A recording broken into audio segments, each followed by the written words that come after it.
Ooh, first shot.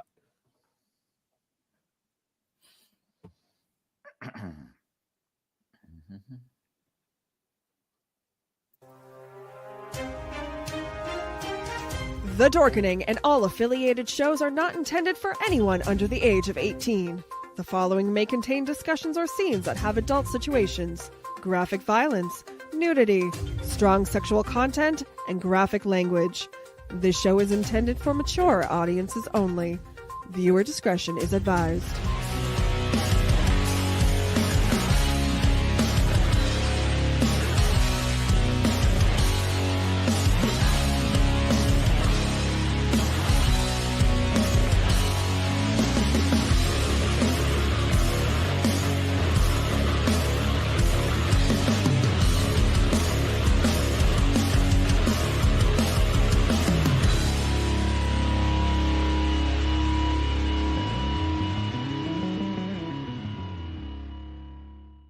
Rise and shine, my sinners. When Father Evil starts his day, he gets a little deadly. Deadly Grounds coffee has the richest, smoothest flavor you'll find anywhere. It's sinfully delicious. Once you go deadly, you never go back. Order yours at getdeadly.com. Coffee's so good, it's scary.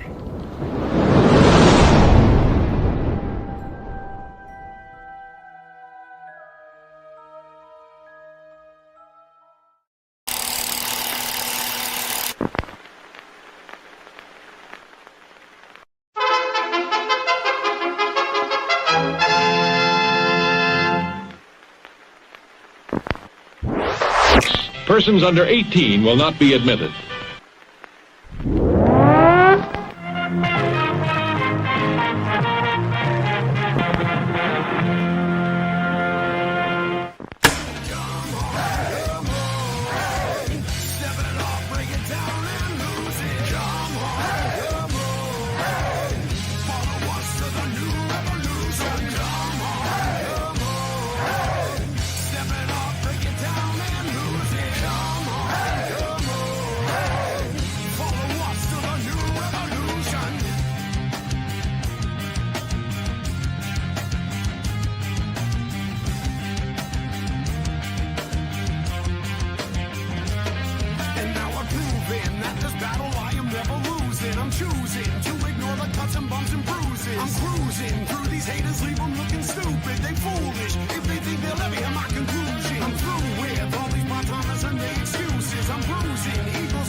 What the fuck are we gonna do now?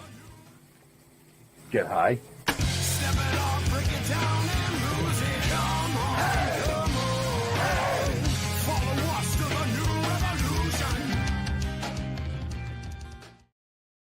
Whoa, what's happening, everybody? Welcome to another kick-ass episode of Still Toking with. Yeah, you know who I am. It's pretty simple. My name's in the corner. If you can't read, then I don't know what to tell you. It's that simple. But yeah, we have a kick-ass show for you tonight. Our co-host, Jags, was not able to make it due to a storm they had, so we're going to send well wishes down there to South Carolina. Hope everybody's good. But yeah, he's been very quiet. There was no voice in my head during that introduction. There was nothing. I'm actually a little fucking surprised. But you're in a fucking padded cell, dude.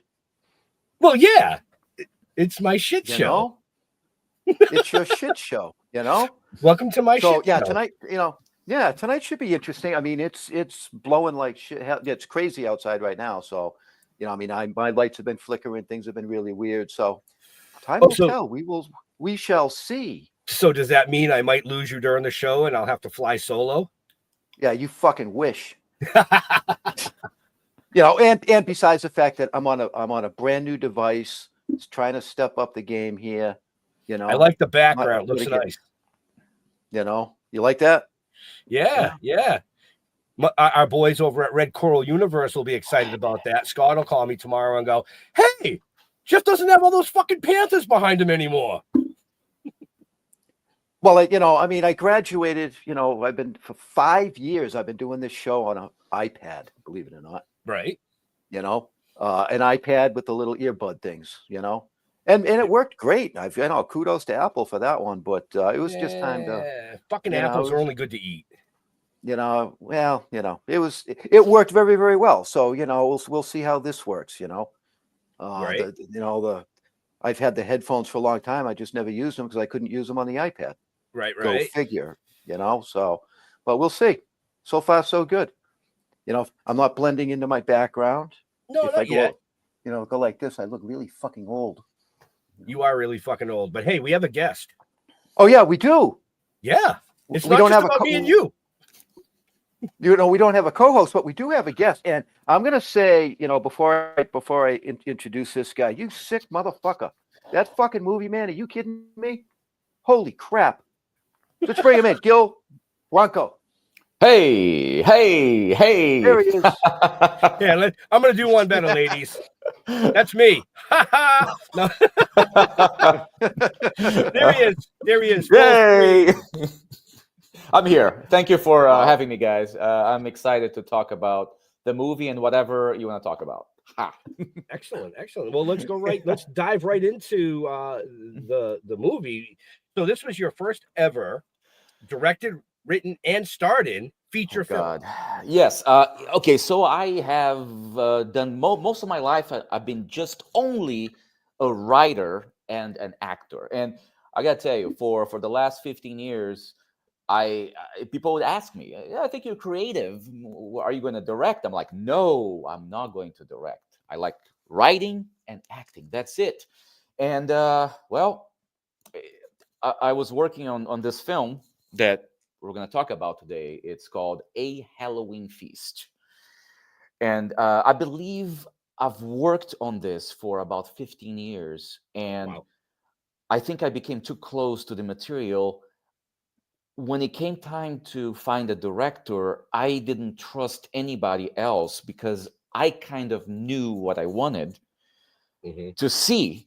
And the only way I could guarantee that I would see on screen what I wrote was if I directed, because you have to respect the director. Me as an actor, if I had gotten anybody to direct my movie, I'm respecting, and I'm like, okay, it's your vision now. It's my writing, but it's your vision.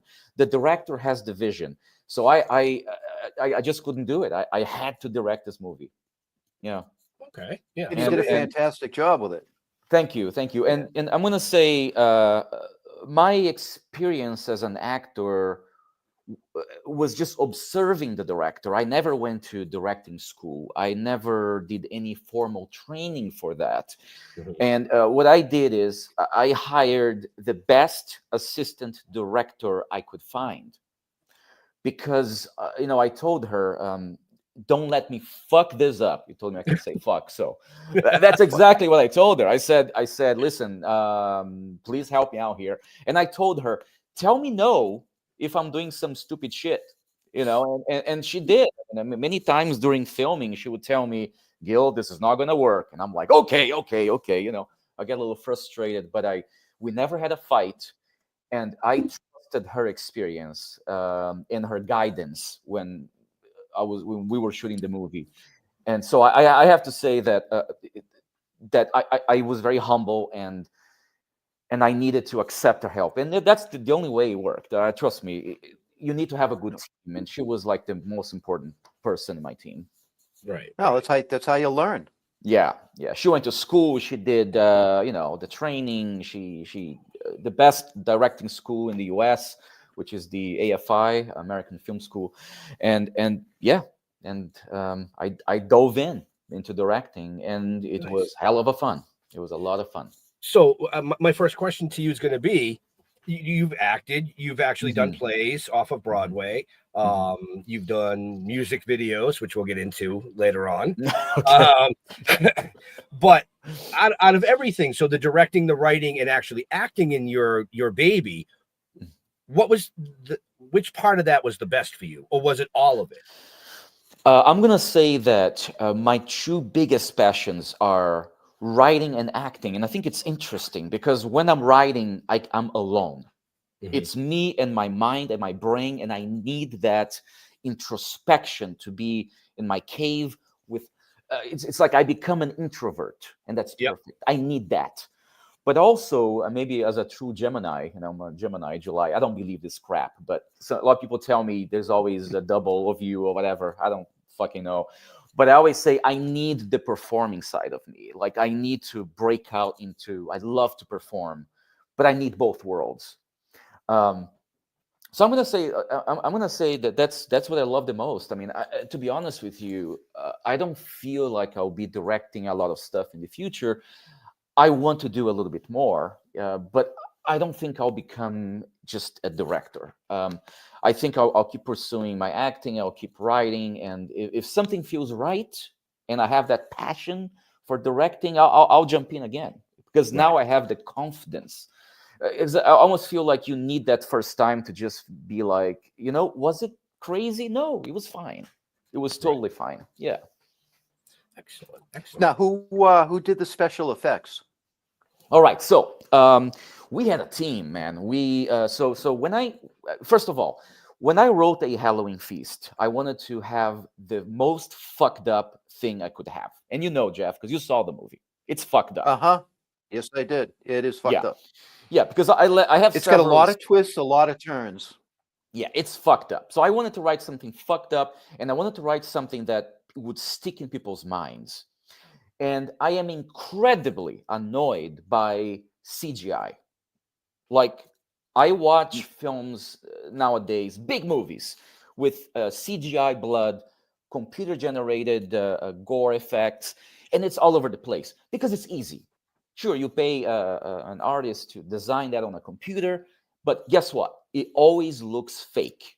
I mean, it does. Like shit, man. Even big movies with like big actors. There's a movie about Rainfield, which is a big ass movie. I could see it was all fake blood, all CGI. I couldn't stand it. So for my movie, I wanted to actually build those sets. I bought like 12 gallons of fake blood.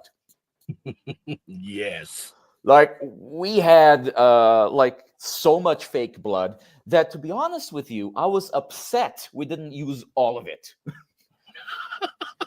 Because people kept holding me back. I'm not even kidding you. Like people are like, "Oh, Gil, it's okay," because they know it's a low budget film. We have to pay to clean all this mess and this shit I'm making. I'm like, I don't give a shit. I want blood squirting, like The Shining, the elevator doors opening, and that kind of bullshit. That's what I wanted. So in a way, like I said before, Genevieve, she because of her, I think I have a good movie. But because of her also, there's a little bit less blood than what I wanted, and the movie has a lot of blood.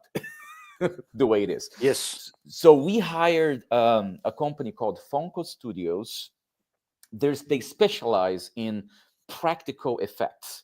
So they build things. I mean, one of their biggest businesses are like doing miniatures for like Star Wars. They do like stuff like that.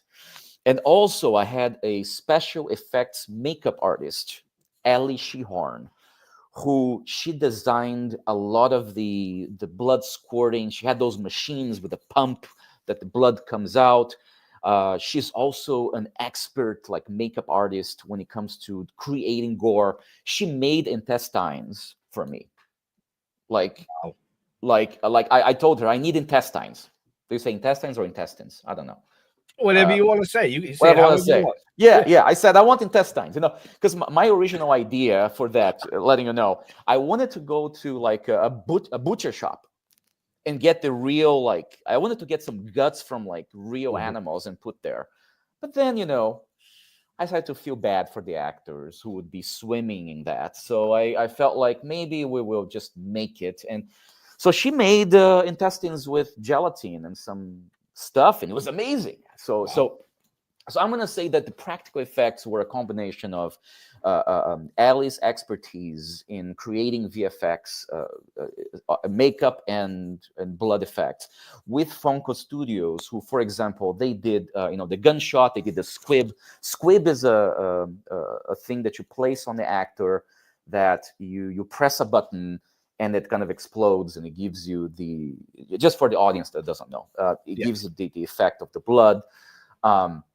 They also designed, there's a pen in the eye scene where, the actor gets an eye stuck in his head, in his eye. They designed that. So in the end, they both combined and we were able to accomplish our effects. One of my favorite effects in the movie is the corkscrew in the top of the head, in which by the way, the movie stars Lynn Lowry, who is a horror icon. She's been around for 40 years doing a lot of horror films. She worked with David Cronenberg back in the 70s, and that's how she got notorious. And she is now probably 70s, and she works nonstop. She's incredible. Wow. So she plays the psycho in my movie, the mother, who I guess has issues, and and a couple, a couple of issues. Yeah, in one of the scenes, she takes a corkscrew and she corkscrew inside the actress' head, and then she pulls her brains out. The brains come out. Really fun. Funko Studios did that, so nice. And for that, very quick. I know I'm talking a lot here, but good. Funko Studios, they designed full heads, 3 heads, in which we got some wigs to match the hair of the actress, and they put some goopy things in like inside the head, and they designed it practically, in which you just had to physically insert the corkscrew. So the Lynn Lowry did that, and then she had to pull it out and the things would come out. And because it's a low budget film, amazing. We had only 3 heads. And I'm going to tell you something. The only we know, the first head failed. The second head failed. Oh shit. When we got to the third head, we're like, pardon my English, we're fucked. And everybody was like, I've never had head fail. I was like thinking, okay, I'm gonna have to, I'm gonna have to use CGI in this scene, basically, And the last head fucking worked. It came up and it worked. Everybody was just like, I think we're applauding for like, about 5 minutes, standing ovation to the brains coming out. So, wow. For anybody that's just joining us, we're here with Guile talking about his feature film, A Halloween Feast.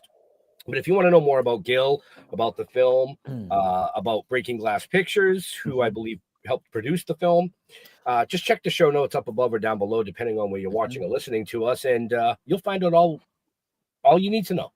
But I do have the trailer if we want to cue that up real quick so that people can kind of get an idea of how, as you guys would say, fucked this is.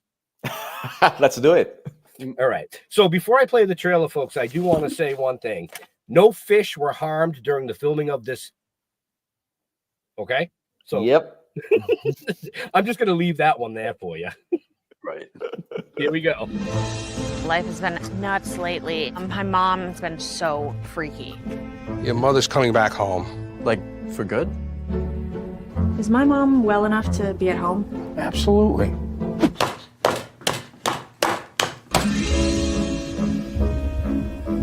I'm aware of the fact that sometimes I act strangely. In all my years, I've never seen a case like this. I'm sorry that I cut your finger off. Wow, and I thought my family was dysfunctional. Yeah. She's doing amazing. Her progress is great. You have to welcome death. There's no new beginning without an ending. You can't just go around killing people. I'm starving. Me and the Dinosaur. Boney. His name is Boney. Yes. Recklessness, risk, manipulation. You two will have sex. Not yet. Halloween is coming. I shall prepare a glorious feast. It sounded like a chainsaw. There's probably something wrong with the blender. You're insane.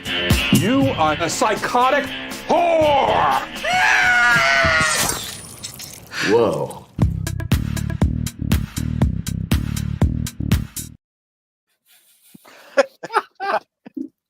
You can watch it on Amazon Prime, Apple TV.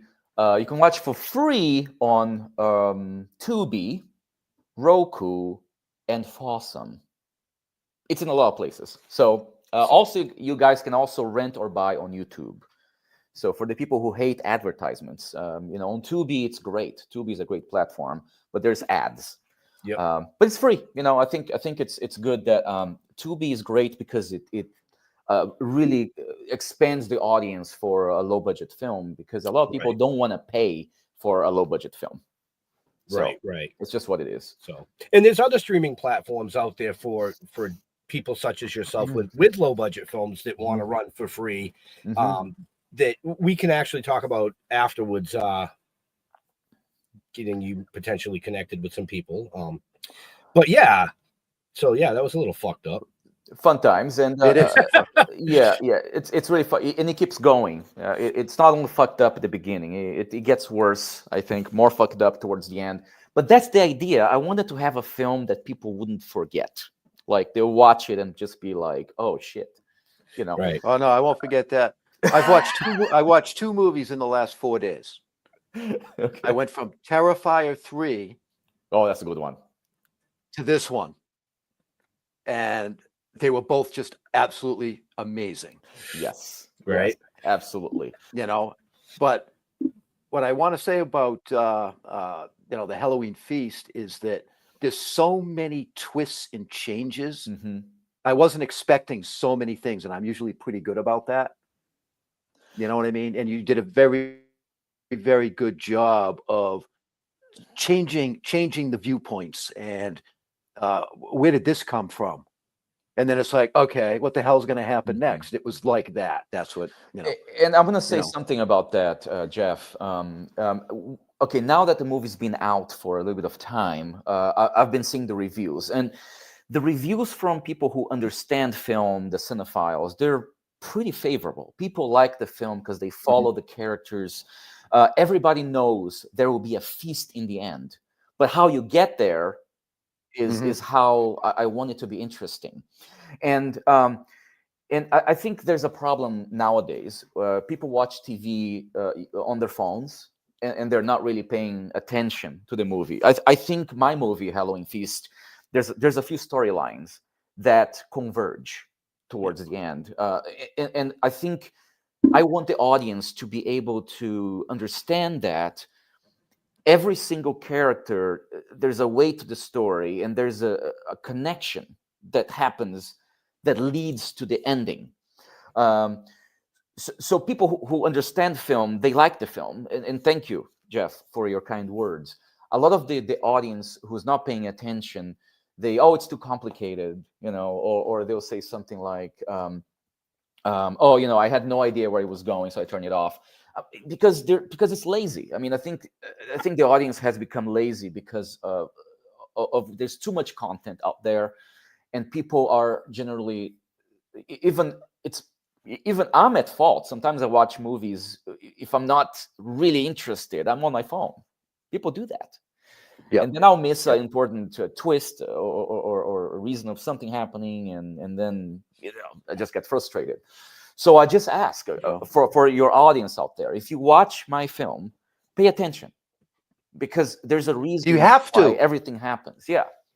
Well, you have to. Well, if they don't pay attention, they're going to miss something. Yeah. Which means they're going to have to watch it again. So good. So don't pay attention the first time. I mean, to me, watching a movie, I pay attention to movies. If I have to go get a snack, I pause a movie. I don't just let it run because I don't want to, because you can miss too much. It's like reading a book. You don't go every other fucking page.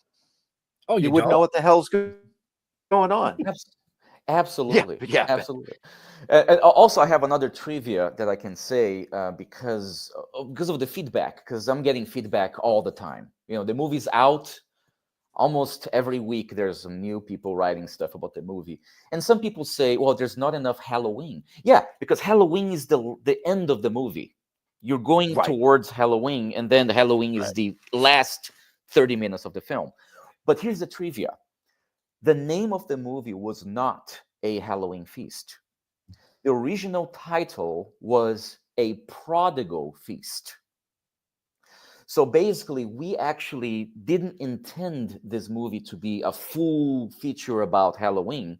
This is just a crazy story about family dynamics, how the theme of the movie is disassociation. These people, I mean, the mother clearly is mentally ill and unstable, but everybody seems to disassociate from that and just feel like it's going to be fine.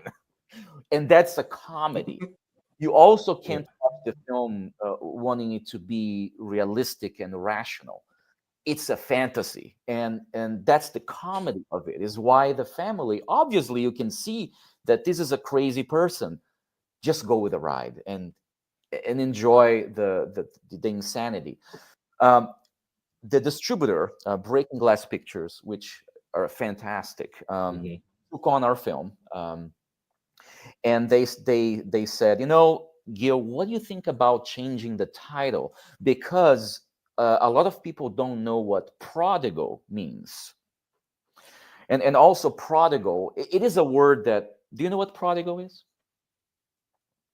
So I'm asking you. Actually, no, I don't. See? Yep.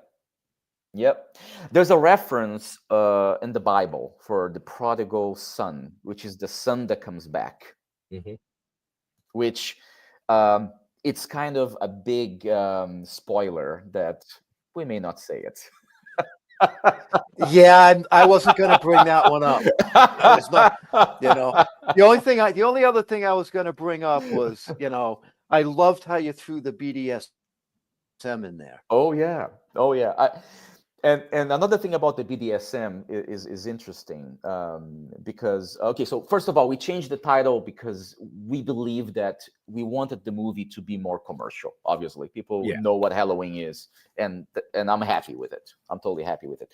Now, the BDSM is something that's interesting because when I first wrote the movie, I didn't know anything about BDSM, really. I just, in my mind, it was just like me and weed. Like now I smoke weed, but when I was younger, I was judgmental about people who smoke weed. I was always like, these druggies, or I would say these people who, do BDSM. But I changed. So as I got older, I realized weed is great, first of all, especially for sleep. Yeah, it's great. I mean, really, if I can't sleep, I got here. This is a nice one. Okay, right there. It's good. California, legal. I love it. Anyways, and the BDSM is. I never really got into BDSM. That's not the point. I learned more about it, and I learned that it's not wrong. It's just whatever people want to do that makes them happy. It's a way of life. It's a way of life. Right. If you want to do BDSM and that makes you happy, you need to do it. Don't. All right. So did you go experience it so that you could film it properly? Oh, a little bit. I went to a few BDSM clubs in LA, and my wife actually one time she said, "You want to me to hit you?" I'm like, "Yeah." So I bent over. She got a little belt and she beat the crap out of me. My wife. Yeah. And did I love it? No, I didn't love it very much. But I was just she did. Yeah, she did. She was like, you what? Yeah.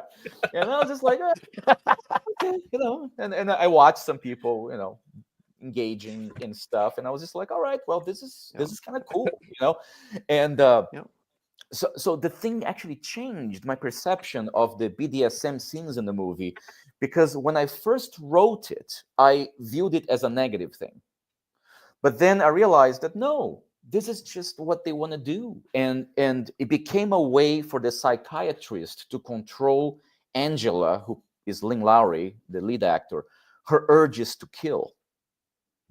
So basically, it kind of becomes almost something good. I mean, they're doing the BDSM so she doesn't go out and kill people. You know what I mean? And there's no judgment there. I mean, really, it's just interesting. No, I mean, when that scene first came in, I laughed my ass off. Oh man, another trivia. So I also didn't know how I would portray the BDSM. I knew I wanted some leather and some stuff. Our sound guy turned out to be a shibari expert. You know what that means? Okay, I'll tell you. Shibari? No. Yeah, shibari. He can do all the knots, the special with a rope, all the special like BDSM rope knots, hands and feet, and he was like an expert. He was an expert in this technique, and we didn't really ask questions. We just said, "Thank you." Would you please tie up that? Yeah, would you please tie up our actor? Too funny. Yeah. Oh my God. Yeah. So, I want to get a little off subject for a minute, if we can, and we're definitely going to come back to it. But I read a lot about things that you've done in the past, and one of your first acting jobs was for a TV series in Brazil where you were born, as you portrayed a police officer on a car, and the scene was you guys were speeding through the streets of Brazil on a car, and somebody actually called the police. Yeah. It was. This is crazy because I was probably 18 years old. I was very young, and I was trying to get acting gigs. And this is like a soap opera. I mean, we're talking about a production where you have a director, a crew, the team. This is like you're filming they have permits and everything. So I was playing a cop. I was in this fake police car, and we're just the director is like, okay, so just gonna speed from there to there. I'm like, all right. And suddenly we're surrounded by probably, I don't know, 15 police cars with AR-15s pointing at us. So somebody called the police thinking that we were criminals. And I don't know. I mean, we had fake guns. I mean, they could have shot us, and that would have been some crazy news, right? Actors die shooting a soap opera because the police thought they were real bank robbers or something like that. Right.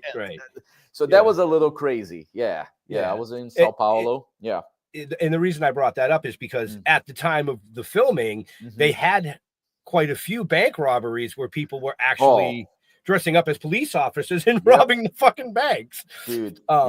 That's Brazil. That's Brazil. That's Brazil, dude. I mean, it happens here, but Brazil was, me growing up. Lots of bank robberies. My mom got robbed at gunpoint inside the bank twice. Wow. She was a hostage twice inside the bank. Yeah. And this is in the 90s, probably, and also kidnappings. Kidnappings were very common when I was growing up in Brazil. They would just kidnap some rich people, and if they don't get paid, they would cut the ear and send the ear in the mail to the family. So that was a little scary, man. So now I think things are a little chill, a little more. Right. Yeah. So wow. But it says when you ended up leaving and moving from Brazil to the United States, you told your friends and family that you were only going to be on a couple of months. Yeah, I lied. I was going to say you lied. How pissed off are they? I think my mom just told me I knew, which is an interesting answer. Because I cut ties with my family and friends almost entirely for 3.5 years, because I didn't want them to worry about me, and I didn't want to, because it was tough when I moved, to New York. I was, 20 years old. I didn't have money. I was trying to figure out. I was working as a waiter, as landscaper. I didn't want to be like, oh, Mom, I'm struggling. So I felt like it was better for me to just disappear, in a way, and maybe I would call my mom once every 3 weeks and be like, I'm okay. Everything is fine. Don't worry about me. So that was it, and when later on, when I saw my mom after 3.5 years, she said, I knew you're just going to go. But I'll tell you why she knew. First of all, she knows me. But also I visited New York when I was 18. That was my first time in New York. And I went for like an acting event, modeling event. And I stayed in Manhattan for about 3 weeks. And I was actually staying at the Hilton where the guy got killed. same hotel. That hotel. I was staying there. And when I came back from Brazil, I told my mom, I said, I am extremely depressed because I do not want to stay here. And I just wanted to find a way. How can I move to New York City? And it took me 5 years to find a way. And eventually I connected to somebody who needed an interpreter. He was building houses in New Jersey, and he was importing marble and granite from quarries in Brazil, bringing it in containers. And he was designing this stairways and for these very expensive houses. Do you know where Little Silver, New Jersey is? No, heard of it. Very fancy. And John Bon Jovi, I think, lives there. Yeah. So basically, he flew me to New York to be his interpreter, and that's how I came in. Wow. 22 years ago, 21 years ago. Yeah. So yeah, wild. So how mad were your parents when you dropped out of law school? No, that was bad. No, that was much worse. That was before. Because my father was somebody who went through the whole academic process. My father was a professor with multiple PhDs. My father was one that had one of the highest positions, like in the Institute of Biology in Brazil, in the biggest university, in the University of Sao Paulo, which is huge. Yep. And for me to quit, to just drop out of university, he was pissed. And I even say, I would have moved to New York anyways, but I think there was an added element of like, I need to get out of here, because my father was putting a lot of pressure on me to go back to school. And I was just like, I don't want to go back to school. I want to move to the States and make movies. So that's the story. My dad was pissed. Oh, I bet. Yeah. He I think he understood later that I was okay, because he visited me 4 years later for my first wedding. I've been married on my second marriage right now, but my first marriage, he flew from Brazil to my wedding in 2005, and he saw my life was good. So I think in his brain he was like, okay, this is not what I expected, not what I wanted, but he saw that my life was good. So right. Yeah. I just had to bring that up because you got to do what you got to do. Yeah. We Jeff and I do a lot of research on the guests, and we try to find those things like that. Outside of just acting, like we said earlier, directing, writing, acting. You've written music videos, 2 music videos that I know of, and I actually watched both of them. I will say, well done.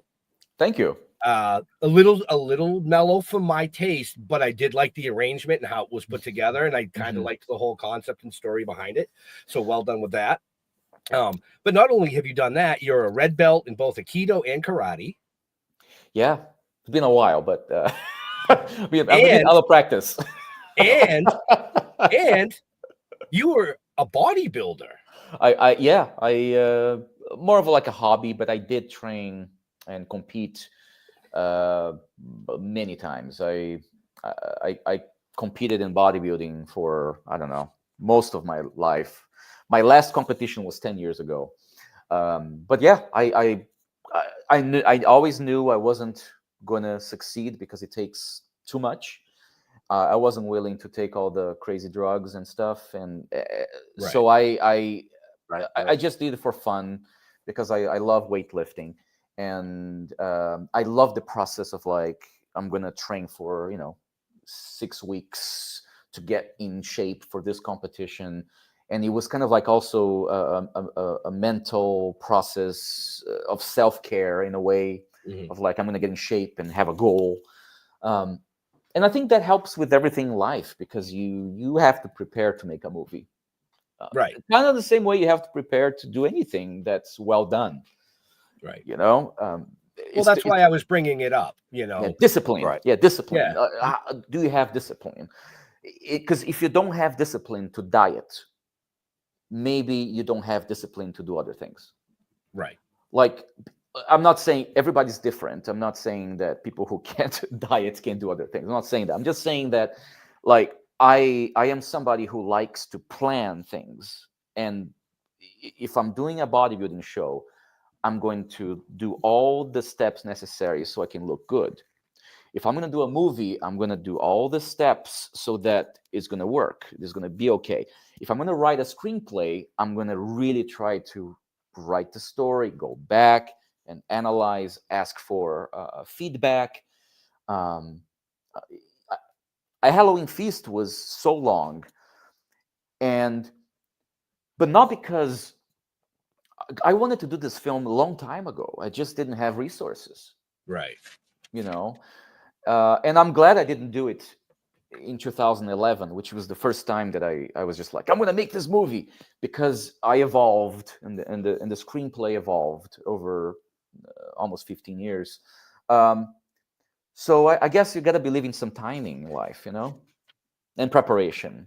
And being here for this long allowed me to meet certain people who allowed me to do certain things, and some people who invested in the movie, some people who helped in other areas. And I think you can apply discipline to everything, Yeah.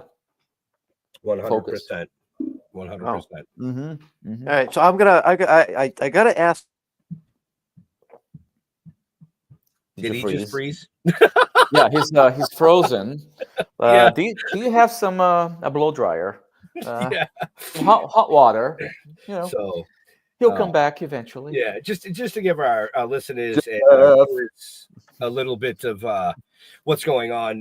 We're in the Boston area, and right now we're getting a hell of a windstorm up here. Wow, 60, 70 mile an hour winds, heavy torrential rains all day. But yeah, it's New England. What do you fucking what do you want? And the thing is, I miss East Coast. I miss all that. I was in New York for about 4 to 5 years before moving to Los Angeles. Right. And even though I love Los Angeles, I have to say I miss the occasional snowstorms. I miss the I miss the crazy weather a little bit, Right. Even though it disrupts your life. Yeah, I was there. Do you remember Hurricane Isabel in 2007? Yep. Okay, so I was in Virginia Beach. Ooh. Okay, that's where he made landfall. Oh yeah. Because I was there to see a girl. I mean, this was 2003. Okay, so this is like 21 years ago. I knew this Polish girl. I was really into her, and she was in Williamsburg.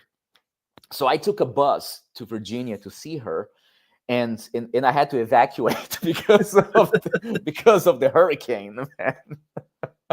Like, I was in Virginia Beach just the day before it made landfall. Wow. So it was crazy. Yeah. I mean, East Coast has that type of stuff. I mean, you're in California. You guys have wildfires and fucking earthquakes. Oh, it's happening right now. I mean, we have right now a real bad fire in Malibu. Like, oof. I just heard that Dick Van Dyke and Cher had to evacuate their homes because, a lot of that area near Pepperdine, Malibu, is a lot of successful, wealthy people live there. Yeah. And well, they must have insurance. So Oh, I hope so. so, If not, well, yeah. there's a movie for you. Oh yeah. And you know, earthquakes. I mean, you know, we have earthquakes all the time. I wasn't here when the really bad one happened, which was '94. Right. That was the real bad one. So I felt it. I feel it every year, some earthquakes, but we never had anything significant. It's just kind of no big deal. Yeah. Right. You know, so as an actor, you have over 60 acting credits. You know, and you've been in a few things that I've watched, you know, like Don't Mess with the Zohan, where you played an Israeli soldier, The Hangover, 1,000 Ways to Die. But out of all those acting credentials that you have, what are some of the most memorable moments that you've had? Okay, I'm gonna say some of my most memorable moments. Okay, I'm gonna talk about the bigger movies that people know about. The movie about the National Lampoon, which is what's the name of that movie again? That was just really cool. It's called oh man, it just escaped my head. David Wayne directed it. You see, I'm even looking because you know I'm just like my mind is just going. Well, that's okay. Okay, so yeah, it's called A Futile and Stupid Gesture, and I'm gonna say that was kind of more recent. It was maybe 5 years ago, and I was on set. I played Rick Meyerowitz, who was one of the people who used to draw the cartoons for the National Lampoon magazine. Yep. And I was on set with Will Forte and some other guys for about 5 days. Wow. And it was just cool because it was the first time in my life that I'm actually working for like a bigger movie. I had a small little part, but just to be there and at a level of a Netflix movie, which is a multi-million-dollar movie, and just being there just with real down-to-earth people. Also, Domhnall Gleeson was really great. We had a premiere in Sundance the next year, and I went. You know, the director says, "Come over," and I just remember being at this crazy party in Sundance, and I see Domhnall Gleeson and his brother, and you're like, "Oh my god!" I'm like, "Oh my god!" You know. So I just love that. You know, I feel like it's great because it's no different than a small movie. It's just that, you know, you have a lot more, you know, structure, you know, in a way. So that's kind of a highlight for me to being there on that set with those people who are extremely successful. And we aim, you know, we all want to evolve in our careers. And I don't know where my movie, A Halloween Feast, will take me, but you just have to keep going and hoping that you know, things will keep happening, and eventually you get a better gig as an actor, and your name comes out more. It's just a big advertisement. It's we need that, you know, as artists. Oh yeah, it's so hard to be an artist, Ben, because when you're an artist and you don't have like family money or connections, or like an uncle who is a director or producer, or you know. When you don't have those connections, it's pardon my English, fucking hard. Oh yeah, no, it is. And for me, that was the deal. In 2022 is when okay, I have a side career in Brazil still, and I did a movie called Tough Cowgirls, which is a racing movie, very big movie, and I played the villain, the main guy. And that was a fucking blast. I'm telling you right now. We were shooting for 6 weeks in Brazil. Wow. Big production. I had this amazing role. And everybody was telling me, Gil, this is going to like elevate you, and you're going to get a lot of work. It's going to be amazing. So there was this huge expectation, you know, and went to the premiere in Brazil, brought my wife. We had red carpets and events and things like that. And then what happens is you can't predict like success or failure, or you know, I came back to the US and I felt like it was great, but it didn't take me from point A to point B how I wanted. And that was for me a kick in my butt to make my own movie. Right. Not that I know that my movie will be successful. I don't know. But I came back and I was just like, I have to make my movie. I don't know. I just had this strong desire. And that's when I started to plan everything at the end of 2022. And we shot in 2023. And Jeff, you're back. Yeah, can you hear me? Oh, I can. How Yeah. was it? Your experience? Were you abducted everything by aliens? Did you have a Yeah, good time? you know, this lady came over and asked me if I was one of the local DILFs. Oh. Were you talking about? I was going to bring that movie up, but I decided I wouldn't. How was that for a segue? That was a good one. That was a good one. Amazing. But Jeff, just let you know, you were asking a question, and now I can't wait. I'm just dying to know what question you have. He forgot what it was already. He forgot. Okay, Ben, go back to you, Ben. Okay, think about it. No, We'll return. because I was just getting ready to bring up the DILF Diaries. Oh God, yes. Okay. Okay. And you actually played DILF. I did. You know what DILF means? Say it very loud. You do understand what that means, right? Yeah, just say it very loud. You know say what it to that the means. audience. I do. Yeah. What, so it's DILF? kind of like you MILF became a folks dad. with a dad. You became a dad. I'd like to fuck. Yeah. Yep. Oh, should I leave now Right. and leave you two alone? I mean, would you like me to exit screen for a little while for you? We're having a great time. I mean, but you can join. I mean, we can do listen, a three-way talk. If I film it, I get 50%. That's right. Hey. See, there you go. OnlyFans. You know what I mean? Well, let's. Yeah. Okay, I'm going to give you a very. I don't know if honest, I'm running response. sketchy, but my power No. is all screwed up down here. Oh, it's all right. It's all right. So I'm going to give you a very frank response to the DILF Diaries, and my response to that is, like, I've been more careful lately as what I do, because I feel like for a long time, as an artist, and you're not getting the jobs you want, a lot of the times you just want to do everything. And you just go like, yes. How much does it pay? Okay. If it doesn't pay and it's fun, you just say, it's fun. I was just going to do it. And I don't regret doing it, but there's nothing crazy about it because they had an idea to do something much bigger. In the end, what happens is most, low budget projects fail, unfortunately. Right. And this is one of them that they had great plans for it. And then it didn't work out in the end. So we did like one episode, and then the thing just unfortunately died. So there's no DILF fun scenes that I could show you guys, unfortunately, because we never shot those. My whole perspective of you has changed because you've gone from playing DILF to BDSM. I mean, yep. Hey, listen.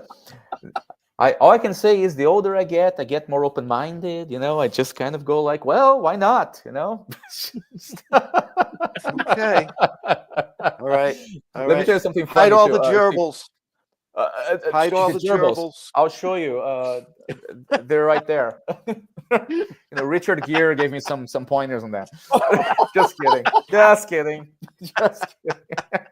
Just kidding. Oh boy. Oh, kidding. man. Oh boy. No, but on the Halloween feast, my wife was the BDSM coordinator. Oh. Yeah. She has some knowledge about that. So I was just like, honey, you want to do this? She's like, yeah. I'm like, okay. Because okay, so the actor who played the psychiatrist, Lou D'Amato, who is Lou and myself, we own the company that made the film. Mm-hmm. So we are the producers of the movie. We have a company called Bright Night Entertainment. I've had it for a long time, over 15 years. And this is our first film, a feature film, even. So Lou is my partner in business, and he's a great actor. and we always said that our company was a company that, by actors for actors. So we are very much into trying to improve, because we're actors. We can't just be the corporate people. We are artists. Right. But then, when Lou was getting ready to be the psychiatrist, he was very afraid of the BDSM. Very afraid. And to mess with him, I would send him some pictures, some crazy hardcore pictures, and he would just like freak out. It was really fun. It was really fun. I was thinking about this for a scene. Yeah, Lou, what do you think about this? Yeah, we'll get some hooks like on your skin. It will only hurt about for that. a minute. Yeah, it's fine. Don't worry about it. Yeah, you'll wear this, right? You'll wear this. Yeah. Oh my God. Yeah, I bought these things off of Amazon. This gimp mask, this leather mask, and I mean, I was having a blast, because he's also married, and he's not into that at all. So it was just fantastic to mess with him. But they all like my wife a lot, so he really likes my wife. So having my wife as the one coordinating, I think he kept him more calm, at ease with the scenes. Yeah. So yeah, she did that, and meanwhile he's at home going, this is how Gil's gonna get rid of me. By the way, also my wife built the coffin. There is a coffin in my movie, Ben. Yep. There's actually a sex scene in the coffin. Nice. Yep. Nice. So for the audience out there, yes, there is a sex scene in a coffin. My wife built the coffin, and the coffin shakes because they're, having very rough sex. Guess how it was shaking? What made it shake? Do you guys know? I was under it. You were under it? I was under, the coffin has wheels. I was under it, shaking the coffin. Okay. So yeah, there you go. So you were aiding and abetting in the sex. I told my assistant director, watch the monitor, okay, make sure it's good. I'm gonna be under the fucking coffin, shaking it to make the scene more exciting. So when you see that again, Jeff, and when you see that for the first time, Ben, and you see the coffin sex scene, imagine that I am under it, going like this. Well, good thing the fucking wheels held up. Yep. Right. Yep. Yeah. This is low budget, man. Low budget filmmaking. Wow. And I who was the actress that played her, the coffin chick there? Dude, so so Asia Lynn Pitts. She was fantastic. Yeah. Okay, Asia is the most talked about person in the movie. Everybody who watches the film, yes, I feel like we get a lot of good things about the cast. People love the cast. Halloween Feast is really an ensemble cast, and generally people say it's very favorable. People love the cast, but Goth Girl, which is Asia Lynn Pitts, everybody loves Goth Girl, and she is this like she's into like magic and rituals, and she's a little bit like she dresses like a gothic person, and she's really serious about it, and she just sexy as fuck, and she's just like, she doesn't give a fuck. She just she's the one. Yeah, right. And she wanted a virgin. Yeah, she wanted a virgin for a ritual on October 31st, which is Halloween. Yes. Right. Yes. And she's phenomenal, and I can only wish that people see the movie and maybe want to give her some opportunities, because she shines in the movie so much. And and also the way she's dressed. I mean, I have to give that to our costume designer. We had some great costumes for her. A lot of it came from my wife. It came from her. We were trying to see what works. The makeup artist did this crazy makeup for her, like a vampire, and she just shines in the movie, and I'm very proud. Yeah. Right. Goth girl, man. Yeah. So to all our viewers, if you were here at the beginning of the show, we played the trailer. You would have seen Goth Girl. But I mean, I still have the trailer. I can cue it up a second time if you want for the late bloomers. That's right. Let's do it. Run it again. All right. So here we're going to run the trailer again for A Halloween Feast. Oh yeah. Life has been nuts lately. My mom's been so freaky. Your mother's coming back home. Like, for good? Is my mom well enough to be at home? Absolutely.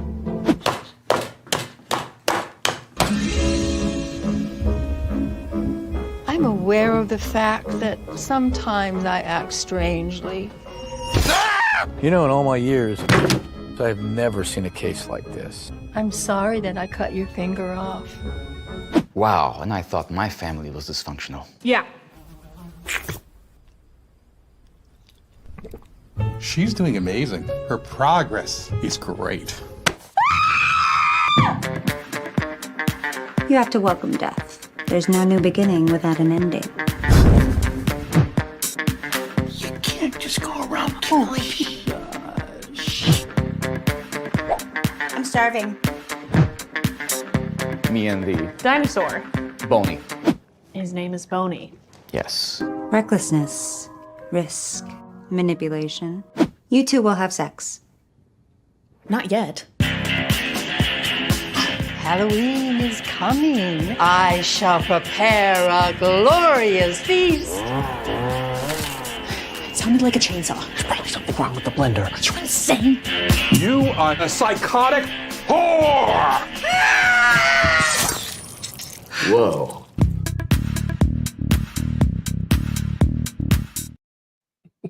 All right. Well, Goth Girl shines there, right? Right, right. Oh, she's Jesus. great. She's great. And you see the coffin a little bit, right? I mean, Yeah, yeah. the coffin is beautiful. I mean, and my wife didn't build it. She builds things. I mean, she's an artist. She does woodworking and welding, and so she builds things, furniture and art and all kinds of things. Very talented. And Nice. she built the coffin actually 10 years before the movie. So it wasn't for the movie. It was just that it was very convenient that we actually had a coffin we could use, a real great looking coffin for the movie. So very handy. Yeah. Yeah. Amazing. Very happy about that. Wow. So like Yeah, I said, so at the for, go ahead. so for everybody, you gotta watch this movie. You have to see this flick. Let's So, make and this thing that's go where viral. And that's where I was going with it. So make sure you check the show notes up above or down below, depending on where you're watching or listening to us, because all the links are there.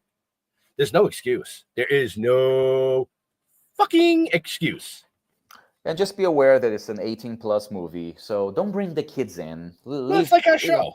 Put the kids to bed. Yeah, there you go. And turn up the volume. I think the sound design and the score, I'm really happy with it.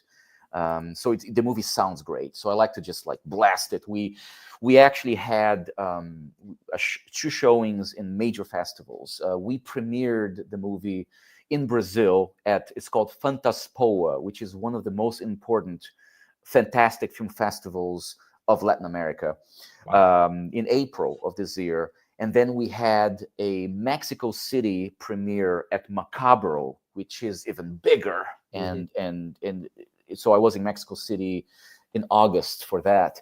And the reactions of the audience is just great because the movie's fucked. So people it's fun because people really, really go like, oh my God, they're very vocal about what they see on screen. And it's just insane. Yeah, we have sex scenes, we have crazy practical effects, blood squirting, blood and sex at the same time in some occasions, and and rituals and voodoo and there was a lot going on. There was a lot going on. Yeah. So, yes. I did want to ask you. Sure. If I'm correct on this, weren't you just recently at a premiere for Our Crossroads? I was there last Wednesday. Okay. Yep. Yep, and it's what's our Crossroads about? What is that? Okay, you will be surprised to learn that it's a Christian movie. And I'll tell you the reason why I was there. So the reason is because my editor, who edited A Halloween Feast, at the same time that he was editing A Halloween Feast, he was editing this movie. So it was hilarious because he would tell me, "Oh man, I'm editing like all this crazy like devil shit, like blood and gore and sex," and then he goes into a movie that's into God and Jesus. So he would go back and forth between the two movies. So so he calls me up last week and he says, "Hey man, we're having this premiere. Would you like to come?" And I said, "Yeah, hell yeah, bring me in." So that's why I was there. And okay, nice. I would say it's a complete opposite of Halloween Feast. Yeah, like it's a beautiful story about prayer and God. And, is he in therapy now, or? I think no. My editor, he's good. He's good. He's good. Okay. He's just very very. He can do everything. So he can edit that and edit the crazy shit. So I think it's kind of obvious what was more fun. So yeah.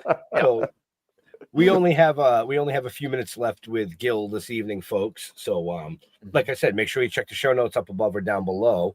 But what's coming down the pipe for you? Anything? Yes, I'm going to say two things. First of all, please, folks, see the movie. And if you see it, I like honest reviews. And I'm saying don't go on, give us 10s. No horror film is ever a 10, okay? Really, honestly. But go on IMDb, go on Letterboxd, and give us an honest rating. And an honest rating is anything above 5, right? And write a few things about the movie. What do you think about the movie? I actually like even bad reviews if they're well written. I'm into that. Constructive criticism, yes. Yeah, and it's not something that I take negatively. I think people have different tastes, and I know this is a movie that's not for everyone. But if you like the movie, I would say go write something. Give us a rating. Jeff, if you can go on Letterboxd, IMDb, give us a rating. I welcome that. And what's next is I just finished writing it's a murder mystery. Ooh. And it's a murder mystery called Murder in the Dalles. Dalles is a town, Dalles, which is in Oregon. And basically it's about it's a classic murder mystery with a crazy twist in the end, because you know me now, Jeff, I need to have a crazy twist in the end. So it follows a pretty standard murder mystery, except that the ending is completely bananas. And I just finished it, and now I'm kind of ready to move on. And this is one I want to direct as well, because I'm very particular about how I want it to look. So it's the early stages of, I guess, trying to figure out how I'm going to make this movie. So I don't have yet a timeline, but I'm hoping that I'll be able to let you guys maybe know what's happening. And I want to shoot on the East Coast. So maybe if you guys are around, maybe New Jersey or Connecticut or so. Oh, we'll be there. Yeah, so I can close. We can talk about it when it comes closer to. Yeah. I'm down for pretty much anything except BDSM. Oh, you should try. Come on. Listen, dude. I'm gonna say this again, like I always say. If you get into that BDSM shit when we're on tour, you get your own fucking hotel room. That's it. Good stuff. How am I gonna practice? Not my problem. Well, you can watch my movie and get ideas, and Yeah. Now I know why you have a brick wall. I'm thinking that behind you. maybe Jeff is like a little converted. He saw the movie and he's like, oh, okay. Yeah. I don't know. This is cool. Hey. Yeah. Great. Yeah. Fucking wonderful. Well, I do own whips. There you go. Whips, so you got some cattle, some horses. Yeah. No. No. Okay. I don't know. Nope. You have a big yard and you have some pets and no. Okay. Yeah. My new movie will have goats.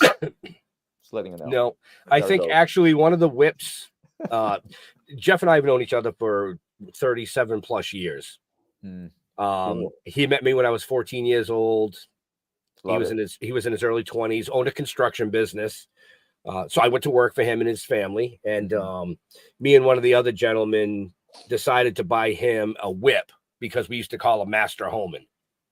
Love it. Because he was a prick. He was a real prick to work for, but in a good way, because it instilled work ethic in you got to do it the right way. That's right. So we bought him a whip. So that's why he has one of them. But wonderful. Good to know. The other ones I don't want to fucking know about. Okay.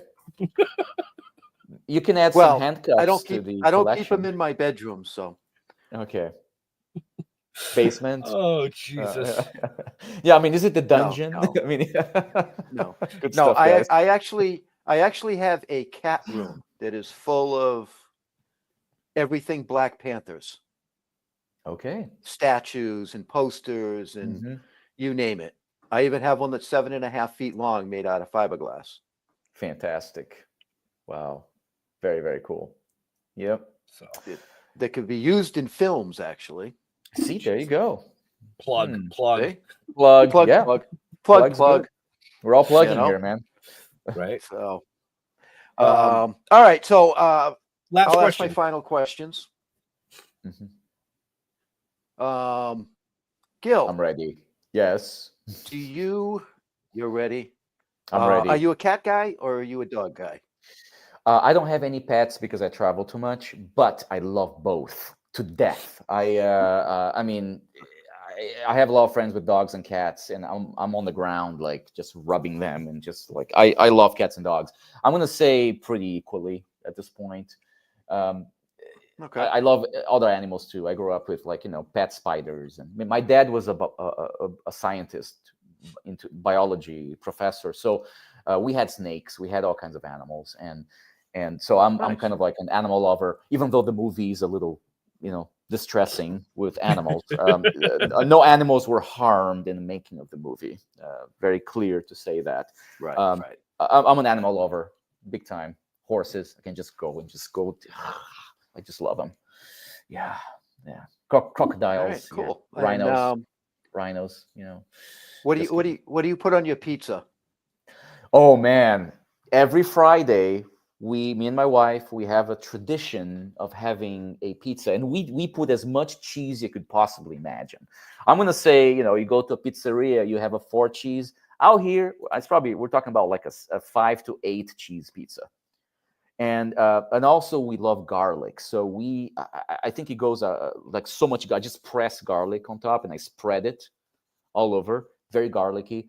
And I love Kalamata olives. So I'm going to say that my pizza is a combination of garlic, thin crust, garlic, a lot of garlic, a lot of black olives, and as much cheese as I can have, a mixture of cheese, Munster and mozzarella and Toscano, and I just go like, it's like thick. It's a thick pizza. Yeah. So Friday. You have a little crust. Go ahead. Say it again. Yeah. So, have you ever tried a shrimp scampi pizza? I don't know, but I will make a note for the future. Not sure. Maybe not. Because you like garlic. I do like garlic. Yeah. Yeah. So I'll probably like it. Okay.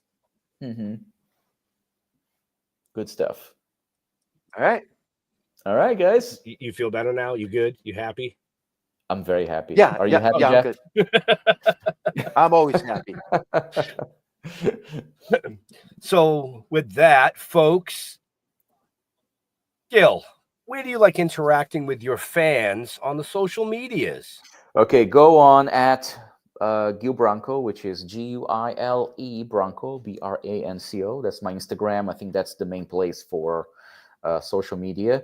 And yeah, go watch the film, man. Go to Tubi. It's free, and watch A Halloween Feast, and enjoy the ride. Very good. Mm-hmm. And like I said, folks, all those digits are in the show notes up above or down below, depending on where you're watching or listening to us. All right, Jeffrey. So I want to thank Gil for coming out and joining us, and for producing and writing a fantastic film. I enjoyed the shit out of that. As far as us, just go to stilltoken.com or Token with the Dead on Facebook. If you Google us, you'll find all kinds of shit. Just click on something. Might be interesting.